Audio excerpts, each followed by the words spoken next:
আসসালামু আলাইকুম। আপনারা সবাই কেমন আছেন?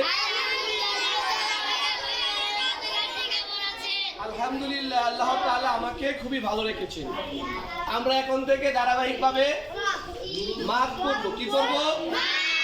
মাদ পড়তে গিয়ে আমরা সূরা ফাতিহা থেকে নাস পর্যন্ত যত মাদের হরফ আছে, শুনেন সবাই, যত মাদের হরফ আছে সবগুলা মাদের হরফ কি করবো? আমরা ধারাবাহিকভাবে শিখবো।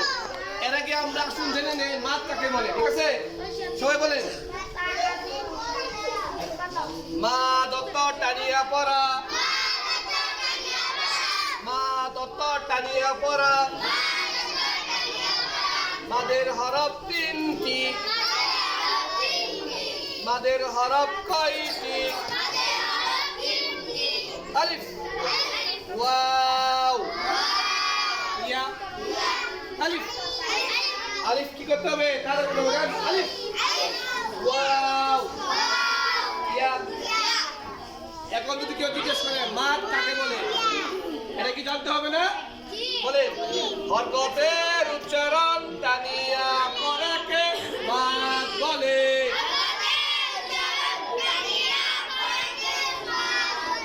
হরকতের উচ্চারণ টানিয়া পড়াকে মাদ বলে।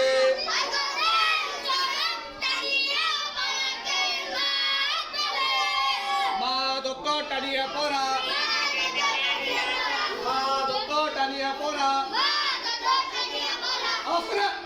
মাদ দত্ত টানিয়া পড়া। হরকতের উচ্চারণ টানিয়া পড়াকে মাদ বলে।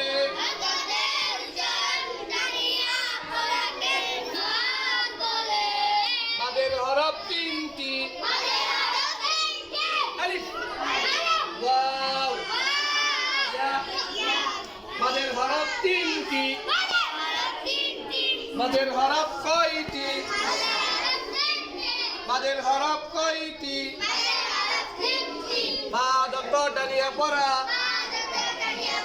হরকতের উচ্চারণ টানিয়া পড়াকে মাদ বলে।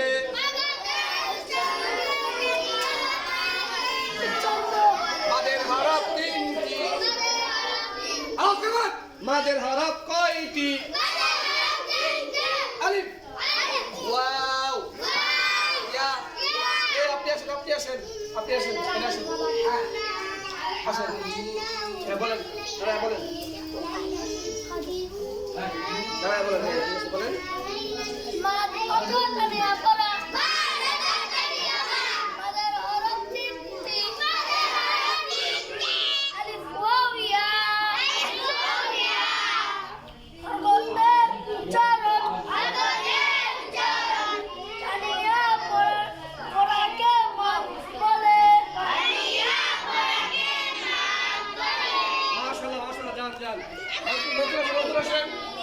হ্যাঁ, লাঠি দেন।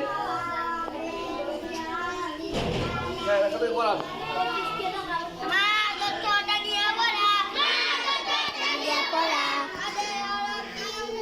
মাদের হরফ তিনটি, আলিফ, ওয়াও, ইয়া, আলিফ, ওয়াও, ইয়া। হরকতের উচ্চারণ, হরকতের উচ্চারণ টানিয়া পড়াকে মাদ বলে, টানিয়া পড়াকে মাদ বলে। যারা ধারাবাহিকভাবে ক্লাস করতেছেন অনলাইনে অথবা অফলাইনে, তারা যদি নিয়মিতভাবে এই ক্লাসগুলো করতে পারেন, ইনশাআল্লাহ আপনারা মাদ, গুন্না, ইজহার, ইকফা, ঈদগম এবং কোরআনে নামাজ পড়তে গিয়ে যে 10টি সূরা ইনশাআল্লাহ সবাই শুদ্ধভাবে পড়তে পারবেন। ঠিক আছে, সকলকে ধন্যবাদ।